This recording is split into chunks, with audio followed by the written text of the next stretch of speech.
我哋咧就依家喺澳門嘅民生咁嚴峻嘅情況下咧，建議政府盡快派1萬蚊嘅消費卡。大家都知道，近排中東打緊仗，局勢亂七八糟，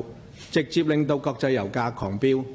最終要全世界嘅人咧一齊埋單，承受咗通脹同埋生活嘅重壓，能源價格大幅飆升，油價加完一次又一次，澳門市民嘅生活咧負擔越來越重。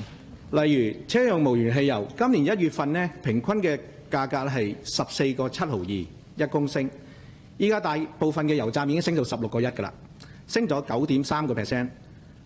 但係批發商嘅油價咧先至係15個1，升得快減得慢，對消費者根本就唔公平。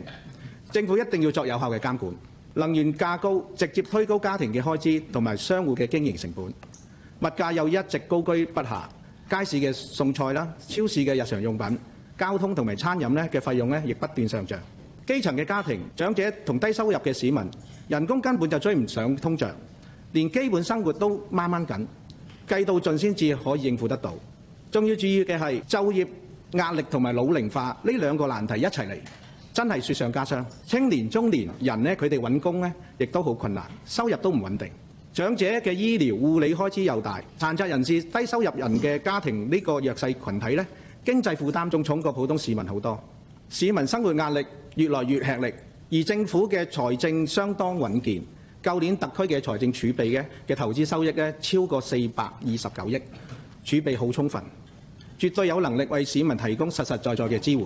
另外，以前派嘅一啲小額零散嘅消費券優惠咧，對於解決物價嘅壓力根本咧就係杯水車薪，幫唔到市民嘅負擔。所以我哋建議直接派1萬蚊全民嘅消費卡。呢項措施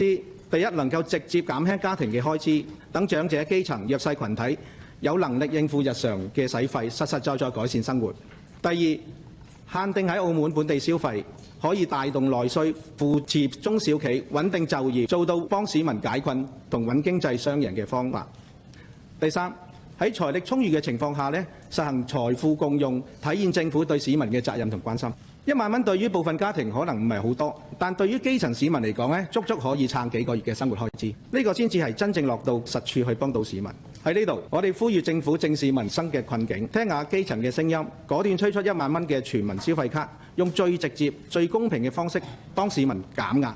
為澳門經濟注入動力。民生冇小事，期望政府盡快落實呢個措施，回應市民嘅期盼。多謝。